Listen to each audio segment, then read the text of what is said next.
Ngomvulo ofuthumeleko okuthoma kwesilimela nakumthamo wendaba zesiNdebele sikubikela zona ukusuka emzimkhulu wendaba ze-SABC e-Auckland Park eJohannesburg asikuqalele isikhamba phambili namhlanje. Our society is sick and tired of this epidemic of violence against women and children that has engulfed our country. Ugwetshwe ukudilikelwa ijele kabili uphethe Simyawo dabuka elizweni leMozambique ngamaqala ukukata nokubulala uAmantle Samane oneminyaka esithandathu ubudala umnyaka opheleleko ngoSewula. We are hoping that we will have professionals that have a history and an experience in making sure that whatever plans that are going to be put in place are plans that will help in growing our tourism. Kubikwe izehlakalo eziningana zobukhohlakala ukubalelwa kuphatha kunye nokucatshana ngokwazana hlangana nokhunye eMpumalanga Tourism and Parks Agency kani kuzokhethwa ibhodi etsha. There are far too many reports of farmers moving cattle showing clinical signs of disease, or just simply treating them privately and not reporting them. Ungqongqotshe wezokulima uJohn Steenhuisen ukhalima abafuyi ukuthi bangathuthusi inkomo baziseke ezinye indawo ngombana lokho kungahakalisa ubulwele bengicatha nomlomo.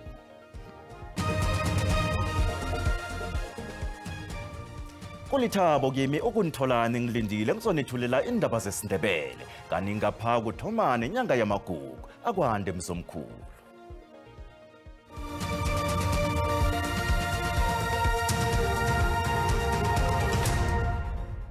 Ikhotho ephakemeko yeJohannesburg imgwebe idilikajele uphethe Simyawo eMozambique malungana nokukata nokubulala uAmantle Samane weminyaka esithandathu ubudala. Isehlakalo lesi senzeka emhlahlaneni wakhe eOrlando East eSoweto ngoSewula umnyaka opheleleko. Ijaji nali bethula isigwebo lihlathulilo Simyawo njengesilele sesiyingozi. Lamgweba ukudilikelwa ijele kabili ngokukata nokubulala. Iminyaka emibili yokuthumba neminye iminyaka emibili yokwephula imithetho yamaphandle. Our society is further sick and tired of the alarming frequency of the rape of children. The accused is clearly a danger to society. Unina lika Amantle Samane nanje usafuna impendulo ukuthi umsolwa bekangenwe yini akhethe ukukata umntwana wakhe obeka neminyaka esithandathu ngesikhathi umsolwa ambulala. O feletseng o tla etsa ntho ele a yentse ntse ka question mark le no akasothola closure even though athothi bamfile a life sentence say too. Isidumbu songazimbi sathola amalunga omphakathi emhlahlaneni kaSimyawo eSoweto. I'm hoping ukuthi it will send a message to the perpetrators ukuthi kwanele, enough it's enough. We can't go on like this. Every now and then we hear ama cases abantwana balahliwe barepiwe babulewe. It's enough. Uchithizo komphakathi lithi isigwebo lesi simfanele. Bonga umshushisi abeshushisi bethu abebesebenza kuleli cala kanye nomphenyi wecala ngobufakazi abakwazile ukuthi baqokelele ukuze ummangalelwa angaphunyuki kule cala lenzile. Igqwetha lomsolwa lithi bekulindeleke lomhlobo wemphumela kuleli cala. He seems to understand as to and expect the sentence that he was going to get.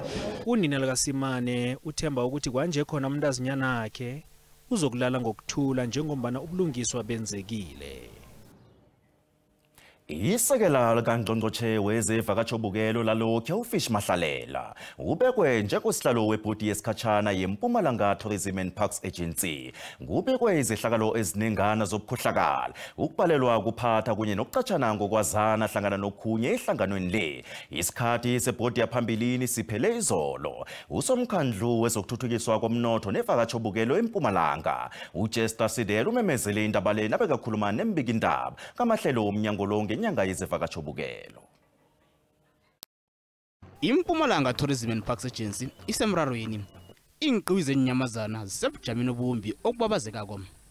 Abantu abasemkhakheni wezevakatshobukelo bazwakalisa indilo zabo bakhombela ukuthi kube nabaphatha abatsha I have made an appointment in terms of the leader of the interim board in the name of Mr. Fish Matlalela, which I want to believe possesses the necessary expertise and experience looking into his leadership role that he really played, not only in the province of Mpumalanga, but in the national space as well, because he's been a deputy minister for tourism. Ababelani ke zivakatshubukelo bathemba ukuthi ijuguluko lizakufika kule koro. We are hoping that we will have professionals that have a history and an experience in making sure that whatever plans that are going to be put in place are plans that will help in growing our tourism, in creating jobs for our people, in improving those sites that the MTPA manages, which are currently in a total mess. Iveke ezake isifundisi siyokusingatha umhlangano wesiqhema sevakatshubukelo kunye nabongqongqoje bezevakatshubukelo uhulumende unethemba bona uyokukhamba kuhle. The hosting of this G20 meeting will provide invaluable exposure from Mpumalanga, placing our unique tourism offerings on the global stage. We anticipate that this will translate into increased international arrivals, foreign investment and job creation in a long term. Umhlangano wabongqongqoje bezevakatshubukelo be-G20 uyokubanjwa eKruger National Park. Ungqongqotshe wezokulima uJohn Steenhuisen uthoyekile ngembiko yefuyo ekuthiwa batsho itshengisa amathwayo ukuba nobulwele benqatha nomlomo esuswa endaweni ekizo isiwe kwezinye ngaphandle kokulandelwa kwekambiso efaneleko. Lokhu kunjengomana umnyango lo usahlakana ukulawula ubulwele lobu. Nabeka khuluma eParlamente, uSteenhuisen umemezele ukuthi bakhonile ukulawula ukukhandela ukukhatsheka kobulwele lobu esifundeni seMpumalanga Kapa. Ubulwele benqatha nomlomo abuthwenya abafuyi kwaphela. Disease outbreaks remain a serious concern with far-reaching consequences for government, for the industry, and most critically farmers who are affected by not only the disease but the measures that we have to put in place to control it. Ungezelele ngokuthi uhulumende wenza ngakho konke okusemandleni akhe ngokusebenzisana nababelani abasemkhakheni wokulima ukuqinisekisa ukuthi buyaphela obulwele benqatha nomlomo elizweni eli.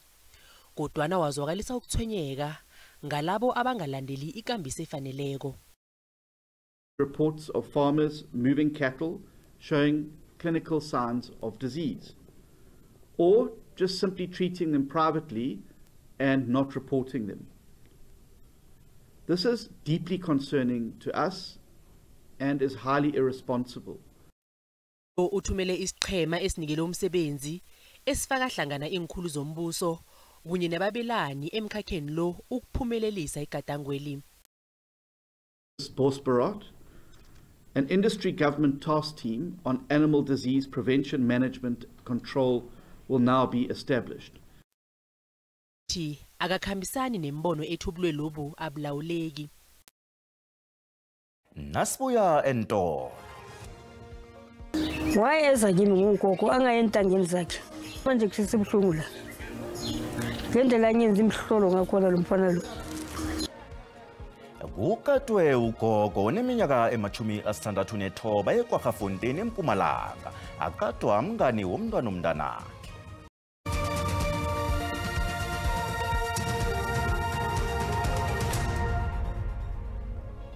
Indaba sekhona lapha mbukeli kanina zikuphundileko uyazithola ku YouTube, SABC Plus, TikTok, X na ku Facebook. Ihlangano elwela amalungelo omphakathi Not in My Name inikela abaphathi besikolo sabangaboniko iPrince of School ePitori amalanga ali-18 ukuthi siphendule inlilo zomndeni omfundo oneminyaka eli-18 obudala ekusolwa ukuthi ukahlunyezwe ngokomseme ngutitshala wesikolo esi umnyaka opheleleko. Silalamela umbeki indaba we-SABC uLerato Magula olapho bona asihlathulele. Akwande bonke nababukeli emakhaya yesisekhona lana esikolweni iPrince of khona lana ngePitori lapho ihlangano iNot in My Name International Organization behlangene khona la ngaphandle ngemva kwezwa ngobatsho ukubana kunomntwana okukhahlumezwe ngokomseme umntwana ona 14 years old oneminyaka eli-18 obudala. Kodwa nje ngifuna ukukhuluma nobabakhe ukuthi akwazi ukusitshela savumeleki ke nokuthi simveze ebusweni namkha sikhuluma igama lakhe ukuze siprotect umntazinyana lo omncane kodwa nazokhuluma nobabakhe nje baba ngiyathokoza for isikhathi sakho bengibawa usitshele ukuthi kwenzakalani wathola kanjani ukuthi umntwana u-experience into nje. Sithokoze. Ngithola njani? Ngithola ngokufonelwa yi-social worker yesikolo. Icela ukungibona esikoleni ukuthi kune problem ayibona emntwaneni. Umntwana uyehla emfundweni, performance and otherwise. Sasethi meeting ngeza. Nangifika sakhuluma ukuthi no uthole ini, uzwe ini from umntwana. After a lengthy discussion, babiza umntwana ke ukuthi ngimbone before ngikhamba mhlambe akhulume lokho afuna ukukhuluma. Nase ngisele naye ke officeini lelo sengimbuza ukuthi uthonywa yini kwenze njani. It is then that she said to me, kunento bengakhona ukutshela yona. Ngizakutshela ukuthi ukomu nani but ngibe nenkinga teacher ngibamba esikolweni kuma private parts nani. And I was surprised and very shocked. Wase wayilisa lapho athi ngizakutshela okhunye nasisodwa yabona but inkinga emekulu ngiyo leyo and then ezinye sizozikhuluma ekhaya. Wakhamba kumntana obuyela eklasini nase buya ama social worker laba sengiyababuza ukuthi kuza njani mina ngingubaba umntwana ningazi ukuthi kwenzakalani. Kwathiwa no bacabanga ukuthi bengazi because ba communicateile nomama so asihlale nomama. Nangilandelela umama kunezinto ezikhulunyiwe la esikolweni towards yena and then wa raise nendaba ukuthi usabile ukukhuluma nani. It is then ngibuya ngomvulo ngibizwe esikoleni kuLosini ngabuya ngomvulo ngizokwenza follow up no principal wesikolo ukuthi principal wesikolo wenzeni ngendaba le. Nangifika officeini le principal, it's a white female, very arrogant, I'm sorry to say. Why ngibuza i-first question ukuthi why now?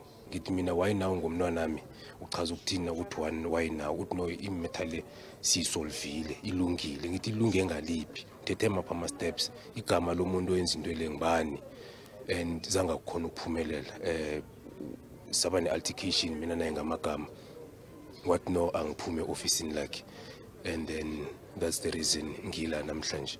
Okay baba ngiyaunderstand ukuthi nikhulumile nabantu phakathi besikolo abaphathi besikolo phakathi batheni namhlanje nivumelene ngani? Yes, kunabantu from different stakeholders be department be labor nani sisazokhuluma further today nabo badinga ama statements nani ukuze bakhona ukudila no principal. Sifuna ukudila ngeconduct ka principal, sifuna ukudila ngeconduct ka teacher abotshwe.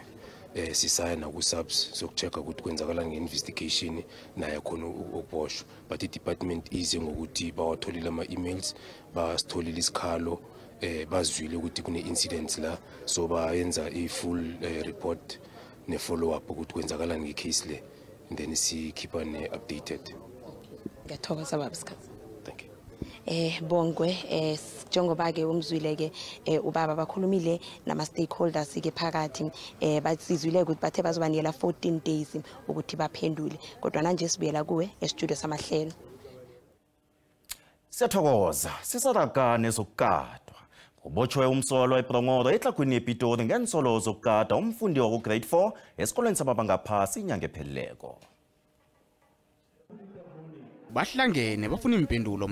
Ababelethi basilingekile ngensolo zokukada esikolweni iBroncosprade Primary School. Kusola bona umfundi ukatwe ngendlwaneni inyanga epheleleko. Kodwa ababelethi bathi bathonyekile ngendlela indaba le iphethwe ngayo baphathi besikolo batakhange batshela kanti bahlabe kumbi nendaba eyivikeleko esikolweni isi. The biggest issue is not understanding why, if there's an occurrence of this nature, why is the school keeping quiet and not telling us or as the parents. It was also confined to us by the captain of the subs that there is a second rape after the one that we came here for. So there's a new rape case after the one that we still don't have answers for, and allegedly there's another rape case that happened early this year in this same school, and all of them were concealed. No communication has been sent to the parents. Ntho ile reng ya irahala mo sekolong ntho ba ne le ntaba le yona go re ba lebe ha byang mo bathong aba lebelle safety ya bana ba rena. Umphakathi utakwenza iphenyo elingeneleleko ngombana kuthoma ukwenzeka lokhu basola isikolo ngokugadangela ezinye zehlakalo ezimbili ezifana nalesi ezenzeka phambilini. umsolo sesitokisini kulindele kobana vele ekhotho kaMakastrate eBrongoro ngelesithathu. Umsolwa onguye osola ukuthi nguye ogagaglela umntwana lo ukufike laphe abotshwa khona namhlanje sinje singaqinisekisa lokho ukuthi ubotshiwe begodi uzokuvela ngolosithathu losiya kuye amalanga nawo amathathu kiyo lenyanga kaKhukhulamungu uzokuvela ekhotho eBronkospruit. Umnyango wezefundo esifundeni bewungakabi ukuphefumula ngendaba le. Amanye amalunga womphakathi kwaGafontein eMpumalanga athi afuna indoda ekuthiwa batsho ikade isilukazi endaweni le ibotshwe igwetshwe. Umsolwa kuthiwa batsho ungenele isilukazi seminyaka ema-69 ubudala emzini waso ngamasa eMkhalanyoni ekwaGafontein eMpumalanga. Amapolisa ugole umsolwa ekuseni ethaveni elibangana ukusuka endaweni yesehlakalo. Umbeki indaba we-SABC uComfort Masombuka usihlanganiselena kumbiko. Lesi sehlakalo esishiya amalungu omphakathi kwaGafontein athukiwe begoda asilingekile. Ungazimi kweminyaka ema-69 ubudala uthi umsolo umngenela lele ebusuku nomzukulu wakhe omncane. Wathoma ngokumbetha ngamaguduva wamkhama ngaphambi kokuthi amkade isikhathi eside. Ngizwe ngefestere ngale. Phahla phansi luphule ngelithi. Yena ongale. Mangibuya ngapha ngithi ngiyamkata lo muntu. Ubalekela ngapha la ngaphansi kwehlahla la. Kunanda round dar. Wahlala lapha wathi nguthokozana. Sakaphule lapha manje. Uphule lapha wafaka isandla wavula ifestere. Wangena ngaphakathi. Nangangena ngaphakathi wathi gogo. Khumule ngithole ngilele nomzukulu. Wathatha umzukulu wamphala la. La emasofeni la kitchen. Wamulalisa lapha wathi wosa. Ngithi ngizoyenza.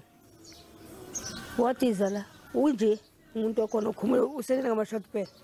Ugogo uthi kube lula kakhulu ukuhlathulula umsola kumakhelana ngombana umngani wesokana lekhaya apha ebelingekho nakwenzeka isehlakalo lesi.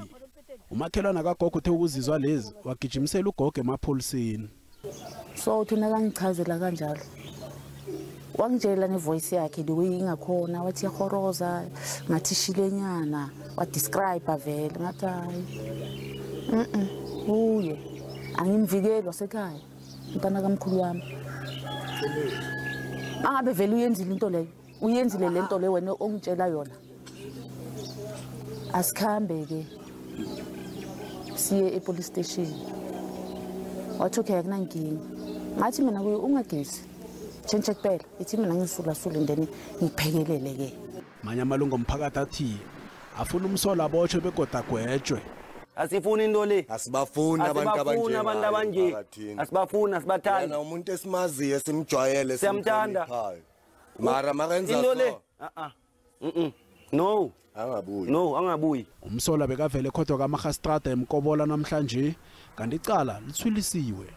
Lo msolwa lovele ekhotho namhla kumsumbuluko mhla ka1 September elicala lakhe lihlehliselwe kuleli viki lelandzela ngomsumbuluko mhla ka8 September kulindeleke ukuthi ke atawenda khona sicelo sebail. Endabeni ze-SABC nginguComfort Masombuka ngikubikela ngisekwaGafontein eMpumalanga. Ake sizwe umbono wakho namhlanje mbukeli.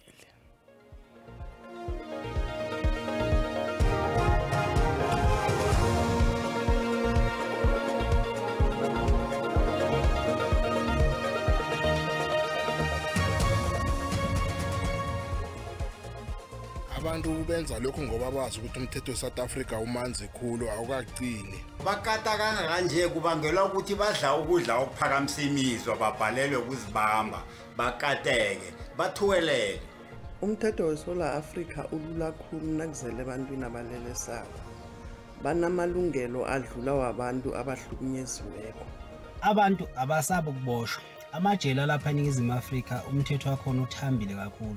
Umuntu uyazi ukuthi ngisho ngathi unobezile noma ubulele uyazi ukuthi bejele uyophila kamnandi khona uyodla kamnandi. Benza ngamabuho because bayazi vele ukuthi naba bakweba le bayakudilika jela bayophila kamnandi le. Sekujwayelekile ke ukuthi the most yezinto ezenzakalayo la eNingizimu Afrika ezingezinhle kakhulu singabala kona ukudlwengula njalo njalo. zenziwa ngabantu abaphuma emazweni angaphandle. Singabazali bakithi asizamele ukugadana iy'ngane zethu, asigadene iy'ngane zethu. Ngeke ingane kuphela 10 minutes ingane ungayiboni phambi kwakho.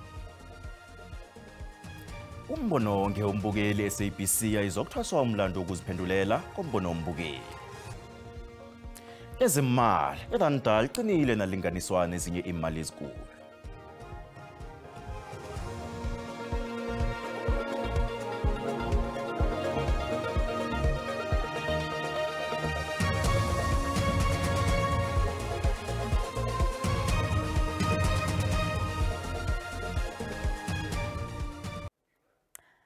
Asikulotshise mbukele ekhaya sicale lapha ubujamo bezulu sibona lapha livulile endaweni eziningi ngapha ngeSouth Africa bese kuthoma amafu endaweni ezilapha kuboMossel Bay kuchinga lapha eGqeberha nge30% kunamathutshana wezulu ngaphakathi kwesifunda sangaleke ngePumalanga Kapa kanti ke eGwini elingePumalanga Kapa sibona lapha athi ukuphuka nge30 angithi nge60% ngapha ke ngeGauteng sibona khona ke amafu sokucala ukuthi ngakusasa kwenzakalani sibona lapha ke endaweni eziningi kunamafu nekungu abantu bacheche ekseni nabachayelako kanti ke ikungu ifike nangapha ngendaweni ezingetshingaalanga yeuchayele kuhleke ekseni sithole lapha ke isilemukiso kusasa kunomoya omkhulu lapha ke endaweni zabo Uppington nangapha ngeBloemfontein lapha ke ubona khona impetshi ezibovu kusho ukuthi ngaba nekhonakalo yomlilo yemango sicala lapha ke ukuthi anjana amazinga okuchisa sithome ngapha ngesifundeni sangeGauteng futhumele kuya ngokuchisa endaweni eziningi kanti ke lapha eJohannesburg nePretoria nge30 degrees Celsius ke nasokucala sifunda sangeLimpopo nakhona ke kufuthumele kuya ngokuchisa eMkopane nge31 nalapha eLiphalale nge31 nasokucala isifunda sangale ngeMpumalanga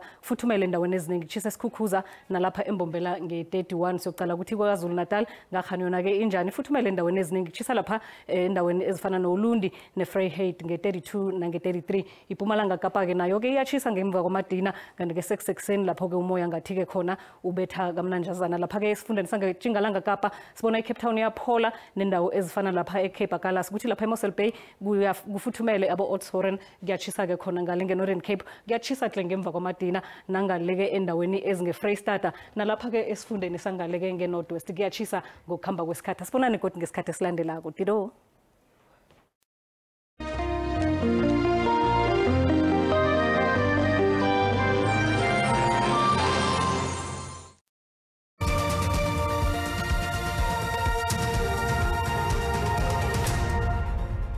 Sasa zikhona indaba zeSwati nanobusayi sawuqedelela ukuthelana ngamanzi. Ukubongile.